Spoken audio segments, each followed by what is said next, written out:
Hello students, कैसे हैं आप सभी लोग। मैं आशा करता हूँ आप सभी लोग अच्छे होंगे, स्वस्थ होंगे। और स्वस्थ रहना बहुत ज़्यादा ज़रूरी है क्योंकि स्वस्थ शरीर में ही स्वस्थ मस्तिष्क निवास करता है। और आप लोगों का मस्तिष्क स्वस्थ रहना बहुत ज़्यादा ज़रूरी है क्योंकि मस्तिष्क स्वस्थ होगा तभी तो आप सीखेंगे। तो आइए बिना देर करते हुए आज का टॉपिक शुरू करते हैं। इससे पहले वाली वीडियो में हम लोगों ने जाना था कि सेंटेंस क्या होता है, उसके पार्ट्स क्या होते हैं, सेंटेंस के पार्ट्स के बारे में जाना था। बट आज की वीडियो में हम लोग क्या जानेंगे, हम जानेंगे सेंटेंस और उसके काइंड्स के बारे में। तो सबसे पहले वीडियो शुरू करने से पहले आप लोग वीडियो को लाइक करिए और शेयर कीजिए, सब्सक्राइब भी कीजिएगा चैनल को, ठीक है, ताकि मैं और वीडियोज़ आपके सामने लेके आऊँ। ठीक है, तो आइए शुरुआत करते हैं आज के टॉपिक। हाँ तो स्टूडेंट्स, अब हम जानते हैं काइंड्स ऑफ सेंटेंस के बारे में। देखिए, सबसे पहली चीज़, सेंटेंस के जो काइंड्स होते हैं वो दो प्रकार के होते हैं। मैंने देखा है ज़्यादा जब भी मैं पूछता हूँ स्टूडेंट्स से कि सेंटेंस के कितने प्रकार होते हैं, सेंटेंस के काइंड्स बताइए, तो कोई कुछ बताता है, कोई कुछ बताता है। मतलब कुछ ये बताते हैं, कुछ ये बताते हैं, जबकि आपको ये सारा नहीं बताना है। आपको केवल ये बताना है कि सेंटेंस के टू काइंड्स होते हैं, पहला बाय स्ट्रक्चर और दूसरा बाय फंक्शन और स्पीच एक्ट। मतलब रचना के आधार पर सेंटेंस और अर्थ के आधार पर। क्लियर है यहाँ तक? रचना के आधार पर कि सेंटेंस का स्ट्रक्चर किस प्रकार से होगा। तो सेंटेंस 4 टाइप्स के होते हैं। पहला सिंपल सेंटेंस, दूसरा कॉम्प्लेक्स सेंटेंस, तीसरा कंपाउंड सेंटेंस एंड चौथा मिक्स्ड सेंटेंस। अगर अर्थ के आधार पर पूछते हैं तो अर्थ के आधार पर आपके 5 टाइप के सेंटेंस होते हैं। पहला डिक्लेरेटिव या असर्टिव सेंटेंस, दोनों में से कुछ भी बोल सकते हो आप इसको, या तो आप डिक्लेरेटिव बोलिए या इसको असर्टिव सेंटेंस बोलिए, बात एक ही है। इसके बाद सेकंड नंबर पर इंटेरोगेटिव सेंटेंस आता है, इसको प्रश्नवाचक बोलते हैं। तीसरे नंबर पर इंपेरेटिव सेंटेंस, चौथा exclamatory and fifth is optative sentence. तो ये 2 टाइप्स के सेंटेंस होते हैं, ये 2 प्रकार होते हैं सेंटेंस के, और 2 प्रकार के बारे में मैंने डिटेल से आप लोगों को बताया है। तो ये चीज़ यहाँ तक क्लियर होती है आपको। तो आप लोगों को बताना है कि सेंटेंस के 2 काइंड्स होते हैं, सेंटेंस 2 प्रकार के होते हैं, by structure and by function. Clear है यहाँ तक? हाँ तो स्टूडेंट्स, आइए अब हम सीखते हैं थोड़ा डिटेल में। सबसे पहले बात करते हैं बाय स्ट्रक्चर, यानी कि रचना के आधार पर सेंटेंस के काइंड्स की। तो रचना के आधार पर मैंने आपको बताया था कि सेंटेंस 4 प्रकार के होते हैं, simple, complex, compound and mixed sentence. तो आइए थोड़ा सा इसको जान लेते हैं। सबसे पहले बात करते हैं सिंपल सेंटेंस की। तो सिंपल सेंटेंस क्या होता है? सिंपल सेंटेंस वो सेंटेंस होता है जिसके अंदर एक फाइनाइट वर्ब होती है। अच्छा, सबसे पहले आप लोग इस बात को जान लीजिए कि फाइनाइट और नॉन फाइनाइट ये 2 तरह की वर्ब होती हैं। क्या मतलब होता है? फाइनाइट वर्ब का मतलब होता है वह वर्ब जो वर्ब का काम करे, वो फाइनाइट वर्ब होती है। और नॉन फाइनाइट, नॉन मतलब नहीं, जो वर्ब का काम नहीं करती है, वर्ब होके भी वर्ब का काम ना करे, वो क्या होती है? Non finite. तो सबसे पहले सिंपल सेंटेंस की बात करेंगे तो ये वह सेंटेंस होते हैं जहां पर एक फाइनाइट वर्ब होती है। जैसे मैं आपको समझाता हूं एग्जाम्पल के साथ। I always wanted to become a writer. इसमें वॉन्टेड मतलब चाहता हूँ। I always wanted to become a writer, मैंने हमेशा से चाहता है राइटर बनना। ठीक है, तो वॉन्टेड मतलब चाहता, यानी कि चाहना। तो चाहना क्या है? हमारी फाइनाइट वर्ब। तो इसके अंदर एक फाइनाइट वर्ब है, तो एक सिंपल सेंटेंस है। क्लियर है यहाँ तक? अब बात करते हैं कंपाउंड सेंटेंस की। कंपाउंड सेंटेंस क्या सेंटेंस होते हैं? ये वह सेंटेंस होते हैं जिसके अंदर 2 और मोर प्रिंसिपल क्लॉज। प्रिंसिपल क्लॉज मतलब कि प्रधान उपवाक्य। क्लॉज का मतलब उपवाक्य होता है। क्लॉज को जानने के लिए मेरी एक और वीडियो है, इसमें मैंने क्लॉज बहुत अच्छे से समझाया, आप उस वीडियो को जरूर देखिएगा। अब बात करते हैं कंपाउंड सेंटेंस की। तो कंपाउंड सेंटेंस वो होते हैं जिसके अंदर 2 और मोर प्रिंसिपल क्लॉज, यानी कि एक से ज्यादा, 2 या 2 से अधिक प्रिंसिपल क्लॉजेज होती हैं। प्रिंसिपल क्लॉज वह क्लॉज होती है जो अपना अर्थ स्वयं रखती है, वो डिपेंडेंट क्लॉज नहीं होती है। वो किसी पर उसको डिपेंडेंट होने की जरूरत नहीं है, डिपेंड नहीं होती किसी पर अपना अर्थ पूरा करने के लिए, उसका खुद का अपना अर्थ होता है। जैसे, और दूसरी चीज क्या? Connect with a coordinated conjunction. वो दोनों प्रिंसिपल क्लॉजेज जो होती हैं वो कोऑर्डिनेटेड कंजक्शन के द्वारा जुड़ी होती हैं। कैसे? एग्जाम्पल से समझते हैं। I always wanted to become a writer. जैसे इससे पहले वाले सेंटेंस में एक सेंटेंस था, यहाँ पर एक हमारी वर्ब थी जिसको हम फाइनाइट वर्ब बोलते हैं। उसी तरह से देखिए यहाँ पर भी एक वर्ब है, फाइनाइट वर्ब बोलते हैं। ये पूरा प्रिंसिपल क्लॉज था, सेम यही प्रिंसिपल क्लॉज है। अब यहाँ पर देखिए, and she wanted to become a doctor.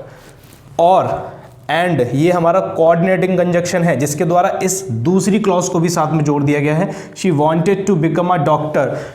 अब इसका अर्थ देखिए, I always wanted to become a writer and she wanted to become a doctor, इन दोनों का अपना अपना अर्थ बन रहा है। बिल्कुल ये प्रिंसिपल क्लॉज है, ठीक है। ये जुड़ी किसके साथ है? कोऑर्डिनेटिंग कंजक्शन के द्वारा। तो सिंपल सी चीज़ है, कंपाउंड सेंटेंस वो सेंटेंस होता है जिसके अंदर प्रिंसिपल क्लॉज होती है, दो या दो से अधिक, और वो कोऑर्डिनेटिंग कंजक्शन के द्वारा जुड़ी होती हैं। इन दोनों सेंटेंस का अपना अपना अर्थ है। क्लियर है ना यहाँ तक?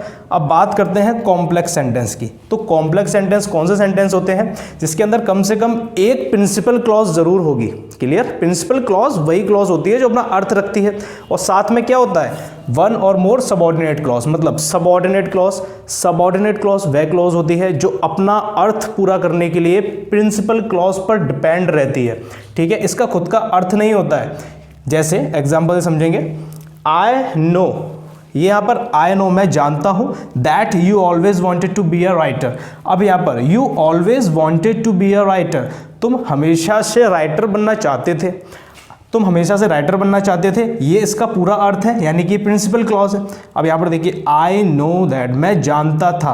अब मैं जानता, अगर मैं इस पूरे को यहाँ से गायब करता हूँ, आई नो मैं जानता था, तो आपका सवाल क्या होगा? आप क्या जानते थे बताइए? तो फिर मैं बताऊँगा कि दैट यहाँ पर कंजक्शन का काम कर रहा है, और कंजक्शन से हमने इसको जोड़ दिया है। क्लियर है?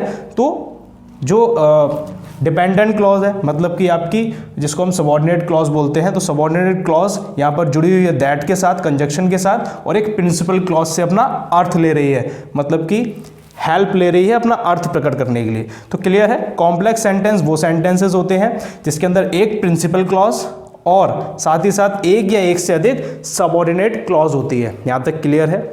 आगे बढ़ते हैं, चौथे की बात करते हैं, मिक्स्ड सेंटेंस, मिश्रित वाक्य। मिश्रित वाक्य कौन से वाक्य होते हैं? सबसे पहले बात तो ये है कि सिंपल, कॉम्प्लेक्स और कंपाउंड से अलग होते हैं। ये ना तो सिंपल के जैसे होते हैं, कॉम्प्लेक्स, कंपाउंड सबसे बिल्कुल ज़्यादा अलग होते हैं। कैसे? और दूसरा क्या है? इसको हम कंपाउंड कॉम्प्लेक्स सेंटेंस के नाम से भी जानते हैं। कैसे? जरा इसके एग्जाम्पल को देखिए फिर हम समझते हैं। आई नो दैट, यहाँ पर देखिए हमने इससे पहले पढ़ा था I know that, complex sentence था, सेम है ना। I know that you always wanted to become a writer. अब यहाँ तक तो हमें ये पढ़ चुके थे ना, कॉम्प्लेक्स सेंटेंस तो था। अब देखिए ज़रा यहाँ से पढ़ना, इसको भूल जाइए, यहाँ से पढ़िए, you always wanted to become a writer but I always wanted to become a doctor. अब जरा इसको यहाँ से देखिए, फिर ये आपको कंपाउंड सेंटेंस की तरह दिखेगा जिसके अंदर दो प्रिंसिपल क्लॉजेज हैं। अब यहाँ पर एक सबऑर्डिनेट क्लॉज भी थी, दो प्रिंसिपल क्लॉजेज भी हैं, तो हुआ ना बिल्कुल अलग। तो एक कंपाउंड कॉम्प्लेक्स सेंटेंस भी कहलाता है। देखिए यहाँ तक कॉम्प्लेक्स सेंटेंस है, इसके बाद से कंपाउंड सेंटेंस भी हो गया, तो इसको कंपाउंड या कॉम्प्लेक्स सेंटेंस भी कह सकते हैं, बट इसके अंदर कॉम्प्लेक्स है, ठीक है। तो कॉम्प्लेक्स है तो हम इसको मिक्स सेंटेंस कहते हैं। तो सिंपल सी बात यह है कि मिक्स सेंटेंस वो सेंटेंसेस होते हैं जो इन तीनों से अलग होते हैं, जैसा कि आपको ये एग्जांपल के साथ मैंने समझाया। तो आई होप आपको बहुत अच्छे से समझ में आया होगा बाय स्ट्रक्चर, यानी कि रचना के आधार पर सेंटेंस के काइंड्स, ठीक है। क्लियर है? आगे बढ़ते हैं। हाँ तो स्टूडेंट्स, बाय स्ट्रक्चर यानी कि स्ट्रक्चर, रचना के आधार पर सेंटेंस को जानने के बाद, सेंटेंस के काइंड्स को जानने के बाद अब हम आते हैं अर्थ के आधार पर, ठीक है, यानी फंक्शन के आधार पर सेंटेंस को जानते हैं। तो फंक्शन के आधार पर मैं आप लोगों को बताया था कि सेंटेंस कौन कौन से होते हैं। असर्टिव यानी कि डिक्लेरेटिव सेंटेंस होता है, दूसरा इंटेरोगेटिव, तीसरा इम्पेरेटिव, चौथा exclamatory and fifth is optative. ये 5 सेंटेंस के काइंड्स होते हैं, ठीक है, स्ट्रक्चर यानी कि अर्थ के आधार पर। अब देखिए इसको थोड़ा डिटेल में हम लोग जानते हैं। तो सबसे पहले बात करते हैं डिक्लेरेटिव सेंटेंस की, यानी कि साधारण वाक्य की। साधारण वाक्य सिंपल सेंटेंस होते हैं, लेकिन ये 2 प्रकार के होते हैं। कौन कौन से होते हैं? First is affirmative sentence and second is negative sentence. Hindi में बात करें तो अफर्मेटिव मीन्स सकारात्मक वाक्य, सकारात्मक मीन्स जो पॉजिटिविटी दिखाए। क्लियर? पॉजिटिविटी दिखाता है, मतलब जैसे एग्जाम्पल देखिए, Ramesh eats an apple. Ramesh एक सेब खाता है, तो यहाँ पर पॉजिटिविटी है, ठीक है। तो यहाँ पर ये पॉजिटिव सेंटेंस है। इसके बाद नेगेटिव सेंटेंस की बात करते हैं, तो Ramesh does not eat an apple, तो यहाँ पर नॉट आ गया, तो ये नेगेटिव सेंटेंस है। क्लियर। तो डिक्लेरेटिव सेंटेंस यानी कि साधारण वाक्य के दो वाक्य होते हैं, दो प्रकार का होता है, अफर्मेटिव एंड नेगेटिव। इसके बाद बात करते हैं इंटेरोगेटिव सेंटेंस की, मतलब कि प्रश्नवाचक वाक्य। तो प्रश्नवाचक वाक्य जहाँ पर हम प्रश्न पूछते हैं, प्रश्न दो तरह से पूछा जाता है, इसलिए इसके दो प्रकार होते हैं। पहला सिंगल इंटेरोगेटिव होता है जिसको हम यस नो टाइप बोलते हैं, और दूसरा डबल इंटेरोगेटिव होता है, इसे WH टाइप के नाम से जाना जाता है। अच्छा, सिंगल और डबल में क्या अंतर होता है ज़रा देखिए। यस नो टाइप मतलब जिन प्रश्नों का उत्तर यस या नो में दिया जाता है, हाँ या नहीं में दिया जाता है, वो सिंगल इंटेरोगेटिव सेंटेंस होते हैं। और जिन प्रश्नों का उत्तर हाँ या नहीं से नहीं चलता, उनको पूरा उत्तर देना पड़ता है, तो वो कौन से सेंटेंस होते हैं? Double interrogative. एग्जाम्पल से समझिए, डू यू प्ले हॉकी? क्या तुम हॉकी खेलते हो? आप हाँ या नहीं में जवाब देंगे, तो ये सिंगल इंटेरोगेटिव है। हाँ मैं हॉकी खेलता हूँ, या नहीं मैं हॉकी नहीं खेलता। इसी प्रकार, आर यू फीलिंग हंग्री? क्या तुम भूखा महसूस कर रहे हो? क्या तुम भूखे हो? तो आप हाँ या नहीं में इसका उत्तर देंगे, यस और no. Yes I am hungry, no I am not hungry. तो ये सिंगल इंटेरोगेटिव है। इसके बाद डबल इंटेरोगेटिव की बात करते हैं, जो WH टाइप होते हैं, मतलब what, who, why, when, where, which. ये WH वाले जो वर्ड हैं, ये आपको जहां दिख जाएंगे और उसके जस्ट पीछे क्वेश्चन मार्क लगा होगा। क्वेश्चन मार्क इंटेरोगेटिव की सबसे बड़ी पहचान है। क्लियर। जहां आपको क्वेश्चन मार्क दिखेगा वो इंटेरोगेटिव सेंटेंस होगा।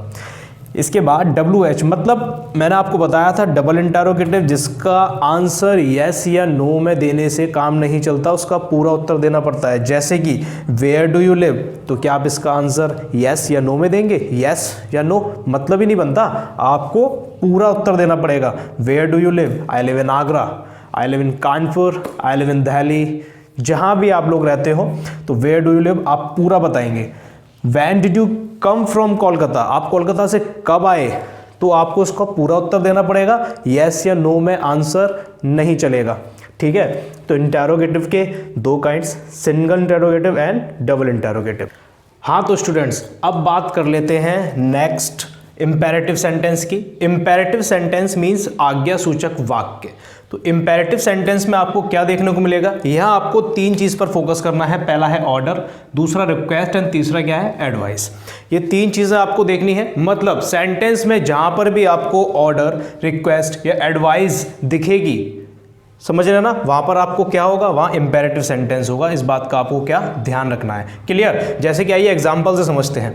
ओपन द विंडो नाउ, खिड़की को अभी खोलो, ये क्या है? आपका ऑर्डर है। ये sit down, get out from here, ये सारे क्या है? ये सारे आपके ऑर्डर हैं। ठीक है। तो जहां पर आपको ऑर्डर दिखता है, जिन सेंटेंस में ऑर्डर का भाव प्रदर्शित होता है, वो क्या होते हैं? हमारे इंपेरेटिव सेंटेंस होते हैं। दूसरा क्या बताया मैंने? रिक्वेस्ट। तो रिक्वेस्ट का भाव देखिएगा, please give me a glass of water, kindly पे your fee by tomorrow. Please and kindly, जहां पर भी किसी से रिक्वेस्ट करनी होती है, तो रिक्वेस्ट में प्लीज एंड काइंडली हम लोग बोलते हैं। तो जहां पर भी आपको प्लीज या काइंडली दिख जाएगा, तो वहां क्या होगा? रिक्वेस्ट होगी। और रिक्वेस्ट होगी तो वो कौन सा सेंटेंस होगा? वो इंपेरेटिव सेंटेंस होगा। क्लियर है ना यहां तक? Please give me a glass of water, kindly पे योर फी बाय टुमारो, ये रिक्वेस्ट है। सेकेंड देखिए, you should help the poor, मैंने क्या बताया? एडवाइस।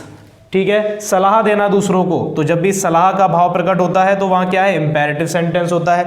जैसे you should help the poor, don't abuse anyone, तुम्हें गरीबों की सहायता करनी चाहिए। और डोंट अब्यूज एनीवन, आपको किसी को गाली नहीं देनी चाहिए। ये सब क्या है? ये सारा एडवाइस है। तो जहां पर भी आपको ऑर्डर, रिक्वेस्ट या एडवाइस दिखेगी, वो सारे कौन से सेंटेंस होंगे? इंपेरेटिव सेंटेंस होंगे। यहां तक क्लियर है आप लोगों को? हाँ तो स्टूडेंट्स, अब बात कर लेते हैं लास्ट के हमारे बचे हुए दो काइंड्स ऑफ सेंटेंसेस की, जो है exclamatory sentence and optative sentence. ठीक है। तो आइए चलते हैं एक्सक्लेमेटरी सेंटेंस पर। एक्सक्लेमेटरी, जिसको हिंदी में विस्मयादि बोधक वाक्य के नाम से जाना जाता है। क्लियर। ये होता क्या है? बस आपको इतनी चीज़ ध्यान रखनी है, the sudden feeling of heart. जैसा मैं थोड़ा सा समझाने की कोशिश करता हूँ, आपको समझिएगा। जैसे हम एक सिंपल सेंटेंस बोलते हैं, द गर्ल इज़ ब्यूटीफुल। ठीक है। ये हमारा सिंपल सेंटेंस है, the girl is beautiful. But इसी सेंटेंस को आप इस तरह से बोलें कि कितनी सुंदर लड़की है। आप दोनों सेंटेंस में अंतर देखिए, लड़की बहुत सुंदर है और कितनी सुंदर लड़की है, दोनों सेंटेंस में अंतर है। बस यही अंतर आपको पकड़ना है और आप एक्सक्लेमेटरी सेंटेंस को जान जाएंगे। जैसे आप घर में हैं, आपने दरवाज़ा खोला या खिड़की खोली और बाहर देखा, तो आपने अचानक से देखा कि मौसम बहुत अच्छा हो रहा, तब अचानक से बोले कितना सुहाना मौसम है, कितना अच्छा मौसम हो रहा है, what a pleasant day, what a pleasant weather. तो ये क्या आपसे किसी ने बोला या ऐसा कुछ बोलने को? नहीं, आपसे किसी ने बोला नहीं, आपने एकदम से सडन फीलिंग ऑफ हर्ट, आपके हर्ट में एकदम से फीलिंग आई, आपने बोला क्या, कितना सुहाना मौसम है। तो इस प्रकार के सेंटेंसेस जो कि heart, sudden feeling of heart निकलते हैं, जैसे हाउ ब्यूटिफुल शी इज़, कितनी सुंदर है वह। अब वह लड़की बहुत सुंदर है, ये सिंपल सेंटेंस हुआ, और कितनी सुंदर लड़की है, ये क्या हुआ, ये एक्सक्लेमेटरी सेंटेंस हुआ। क्लियर है यहाँ तक? इसको पहचानेंगे कैसे? सबसे पहली चीज़, इसको एक्सक्लेमेटरी साइन के द्वारा हम पहचानते हैं। ये एक्सक्लेमेटरी साइन होता है, देखिए जैसे कि यहाँ पर लगा हुआ है एक्सक्लेमेटरी साइन। अब कुछ ऐसे वर्ड्स होते हैं जैसे कि हुर्रे, हुर्रे ऐसा वर्ड होता है, देखिएगा जब आप मैच देखने बैठे हुए हैं, टीवी पर देख रहे हैं मैच, अचानक से आपकी टीम जीत गई, ठीक है, या सचिन ने 6 मार दिया या कुछ भी, तो आप एकदम से चिल्लाते हैं हुर्रे। वही चीज़, अब हुर्रे बोलने के लिए आप किसी से बोला नहीं ना, आपकी दिल की फीलिंग थी, आप एकदम से बोले hurray, hurray we won the match, हम क्रिकेट जीत गए, हुर्रे हम मैच जीत गए। तो इस टाइप से, ऐसे alas his mother died yesterday, alas, alas जो है वो सौरों को बताता है, मतलब दुख को प्रदर्शित करता है। Alas his mother died yesterday, alas उसकी माताजी कल मर गई। अब ये क्या है, यहाँ दुख था या खुशी थी। तो इस प्रकार के वाक्य, मतलब एकदम से दिल की फीलिंग जो बाहर निकल के आती है, तो वहाँ पर हम एक्सक्लेमेटरी साइन लगाते हैं और ये एक्सक्लेमेटरी सेंटेंस हो जाता है। समझ में आया इस बात को? अब जरा आगे देखिए, ऑप्टेटिव सेंटेंस की बात कर लेते हैं। ऑप्टेटिव सेंटेंस में आपको केवल 3 चीज़ देखनी है, प्रेयर, विश एंड कर्स। ठीक है, प्रेयर मतलब कि ईश्वर से प्रार्थना, प्रेयर मतलब ईश्वर से प्रार्थना। विश, विश मतलब किसी को विश देना, मतलब आशीर्वाद देना उसको। कर्स, कर्स मतलब कि श्राप देना किसी को। ठीक है, अब यहाँ पर देखिए एग्जाम्पल से समझ लेंगे थोड़ा सा। May God bless you all, prayer कर रहे हैं भगवान से, भगवान आप सभी को ब्लेस करें, खुश रखें। ठीक है, दूसरे में देखिए, wish you a very successful married life, आपका जो आपकी जो मैरिड लाइफ है बहुत ही अच्छी हो, सक्सेसफुल हो। तो ऐसे ही कर्स, जैसे कि गो टू हेल, नरक में जाओ, may you go to hell, तो इस टाइप से एक कर्स के हुए, श्राप दे दिया किसी को। तो जब ऑप्टेटिव सेंटेंस की बात करते हैं तो प्रेयर, विश या कर्स की बात आती है। अब आपको एक चीज़ यहाँ पर दिख रही होगी, देखिएगा यहाँ पर ये साइन आ रहा है और यहाँ पर भी ये साइन आ रहा है। आप कैसे साइन से पहचानेंगे कि ऐसा है? आप ज़रा गौर से देखिए। कुछ वर्ड्स मैंने बताया शुरू में आते हैं, हुर्रे हुआ, अलास हुआ, ओ आ, इस टाइप के सेंटेंस होते हैं जो हमारी एकदम से किसी सीन को देखकर एकदम से आवाज़ निकलती है। जैसे रास्ते में खड़े हुए हैं, अचानक से एक्सीडेंट हो गया तो ओ, इस टाइप से हमारे सेंटेंस, मतलब ऐसे जो चीज़ें निकलेंगी मुँह से, ऐसे की आवाज़, तो ये यहाँ पर एक्सक्लेमेटरी साइन लगा देते हैं, तो ये एक्सक्लेमेटरी वाक्य हुआ। दूसरी चीज़ क्या है, आप यहाँ पर देखिए व्हाट, हाउ, ये आपके क्या है, ये इंटेरोगेटिव वर्ड्स हैं, क्वेश्चन वर्ड्स हैं आपके। तो क्वेश्चन वर्ड्स जहाँ पर आपको दिख रहे हैं और उसके बाद एक्सक्लेमेटरी का साइन लगा हुआ है, तो वहाँ पर क्या है, वहाँ पर आपका एक्सक्लेमेटरी वाक्य है। तो ये 2 चीज़ ध्यान में रखिए। पहली चीज़, इस टाइप के जो वर्ड हैं, इस टाइप के वर्ड के बाद जब एक्सक्लेमेटरी साइन लगा है तो एक्सक्लेमेटरी सेंटेंस है। दूसरा, जब किसी क्वेश्चन वर्ड के बाद एक्सक्लेमेटरी साइन लगा है तो एक्सक्लेमेटरी सेंटेंस है। अदरवाइज जितने भी आपको मे से या विश से जितने भी सेंटेंस दिखते हैं वो सारे ऑप्टेटिव सेंटेंस हैं। यहाँ तक क्लियर हुआ आपको? ये सारी चीज़ ध्यान से समझ लीजिएगा, यही कॉन्सेप्ट है पूरा का पूरा। तो ये लास्ट के 2 काइंड्स थे जो मैंने आपको समझाए हैं। क्लियर है? आप इसका स्क्रीनशॉट ले सकते हैं। हाँ तो स्टूडेंट्स, हाँ हमारा आज का जो टॉपिक था काइंड्स ऑफ सेंटेंस, वो आज ख़त्म होता है यहीं पर। बस इतना ही था इसमें। अगर आपको ये वीडियो अच्छी लगी हो तो आप इसको लाइक कीजिएगा, शेयर कीजिएगा और चैनल को सब्सक्राइब ज़रूर कीजिए, ताकि मुझे पता लगे कि आपको मेरी वीडियोस पसंद आ रही हैं और मैं आपके लिए और वीडियोस बना सकूं। इस चैप्टर से रिलेटेड कुछ ऐसे चीज़ें थी जो आपको क्लियर नहीं हो पाई हों, जैसे कि क्लॉज हुआ, है ना। तो क्लॉज की मैंने एक और वीडियो बनाई है जिसमें क्लॉज को मैंने डिटेल से पढ़ाया है, आप उस वीडियो को ज़रूर देखिएगा। ठीक है, फिर मिलते हैं, अपना ख्याल रखिएगा और स्वस्थ रहिएगा।